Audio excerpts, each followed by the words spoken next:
Imagine setting sail from Ireland in the 14th century, clutching a map that promises a mysterious island to the west, High Brazil. For centuries, explorers searched for this perfectly circular island, following charts drawn by respected cartographers. Yet, no matter how hard they looked, High Brazil was never found. This wasn't just a legend. For hundreds of years, it was accepted as fact. Ancient maps are filled with such places, phantom islands, coastlines, even continents that never existed. These weren't careless doodles, they were drawn with the same authority as real places. Phantom islands influenced trade, inspired expeditions, and cost fortunes. The maps were the best science of their time, yet fundamentally wrong. How could something imaginary appear so convincingly on a map? Why did it stay there for so long? The answer lies in human error, ambition, and the power of a good story. Maps are not just about geography, they reflect what we believe to be true. The empty ocean was a canvas for our hopes and fears, turning myths into destinations. Once an idea takes hold, especially when endorsed by experts, it's hard to erase. Cartographers copied from earlier maps, reluctant to challenge authority. It was safer to repeat a mistake than to risk being wrong alone. So, the ghosts remained, passed down from one generation of maps to the next. With each copy, these phantom lands became more real. They became traditions, part of the world's collective knowledge. In the end, they were nothing more than ink on a page. But for centuries, they shaped the way we saw the world. The story of High Brazil is just the beginning. A phantom island is a landmass that appeared on maps for years, sometimes centuries, but was later proven not to exist.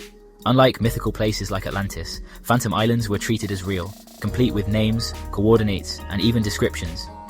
Famous navigators sailed with charts featuring these non-existent lands. The Atlantic was especially crowded with imaginary geography. Antilia, the Isle of Demons, Bus Island. Some islands were born from mistaken sightings, others from legends given a location. For sailors, these islands were a real problem, navigational hazards that didn't exist, or destinations that could never be found.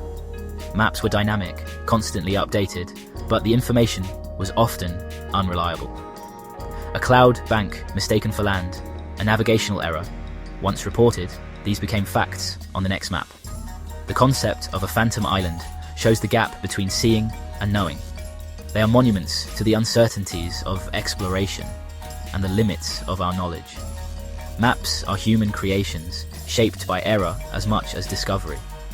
They remind us that the world was once full of mystery, and sometimes mistakes. High Brazil, the most famous phantom island, began as Irish folklore, a paradise shrouded in mist, appearing once every 7 years. In 1325, cartographer Angelino Dulce put it on his map, giving it a real location. For 500 years, explorers searched for it, convinced by its presence on respected charts. Friesland is another case, a large island south of Iceland, first mapped in 1558 by Niccolo Zeno. Zeno's map, supposedly based on old voyages, showed Friesland with towns and mountains. For a century, it was accepted as real, even by giants like Mercator and Ortelius. Explorers reported seeing it, often mistaking Greenland's coast for this phantom land. The authority of mapmakers like Mercator made these islands hard to dispute. Sailors expected to see Friesland, and any sighting confirmed its existence, a feedback loop between map and reality. High Brazil and Friesland show how myths, mistakes, and authority can embed falsehoods in our understanding of the world.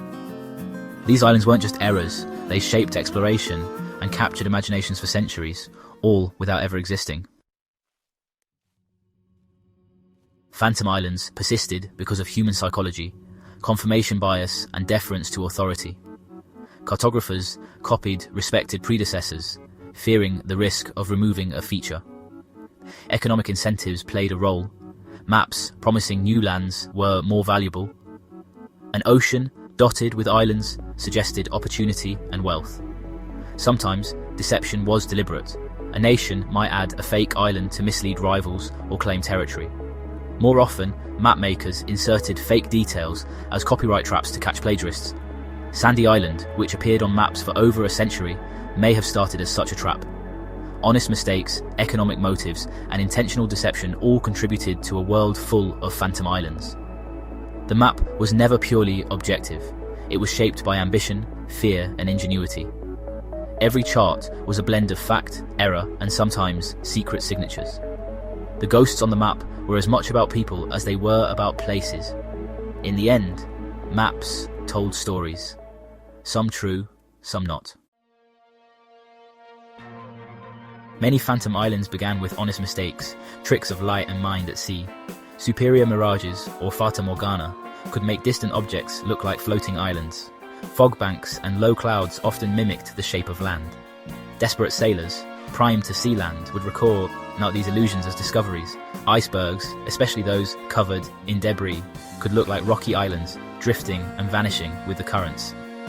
Navigational errors compounded the problem. Before accurate longitude, a ship could be hundreds of miles off. A known island might be charted twice under different names. All these factors, optical illusions, weather, and poor navigation, populated maps with islands that never existed. The ocean's mysteries were as much about perception as reality. The result, a world full of ghosts, born from the limits of human senses and technology. Once a phantom island appeared on a map, it became more than a mistake. It became a legend. Stories gave these islands cultural weight, making them harder to dismiss. Collective belief turned errors into shared truths. Questioning them meant challenging tradition. Sailors swapped tales of High Brazil's mists or the Isle of Demons' screams, reinforcing the myth. The legend shaped real expeditions. Searches for High Brazil spurred exploration of the North Atlantic. Even when evidence mounted against their existence, the stories persisted. The idea of a mysterious island was more exciting than an empty sea. Legends offered wonder in a world being mapped and explained. The stories outlived the islands, becoming part of global folklore. Sometimes, belief itself was the most powerful force on the map. The age of phantom islands ended with advances in science and technology. The marine chronometer allowed sailors to calculate longitude accurately, revolutionizing navigation. Systematic hydrographic surveys by national navies methodically charted the oceans. If an island was supposed to be somewhere, survey ships could check, and often found nothing. The process of removing phantom islands was gradual. Evidence had to be overwhelming. Islands were first marked as doubtful, then quietly erased from new charts. By the early 20th century, most phantom islands were gone. The oceans became measured, predictable spaces. The romance of the unknown faded, replaced by data. But something, a sense of wonder, was lost with the ghosts. In the age of satellites and GPS, you'd think phantom islands were gone, but digital ghosts remain. Sandy Island, for example, appeared on maps and Google Earth until 2012, when an expedition found only open ocean. Digital mapmakers still use copyright traps, fake streets or towns, to catch data thieves. The fictional town of Agloe, New York, even became real when a store was built at its supposed location. Our most trusted digital tools are not infallible. Errors and fakes can still spread. Sometimes, a place exists only because it's on the map. The relationship between map and reality is complex. Maps don't just represent the world, they can shape it. Even today, the ghosts of phantom islands remind us that information is never perfect. The map's power to create reality endures. The story of Phantom Islands reveals a deep truth about our relationship with information. Maps have always blended fact and fiction, reflecting not just what we know, but what we hope and fear. The empty spaces on the map invite stories of hidden paradises and lost riches. We are storytelling creatures, drawn to mystery and wonder. A phantom island is a myth pinned to a location, making it feel real.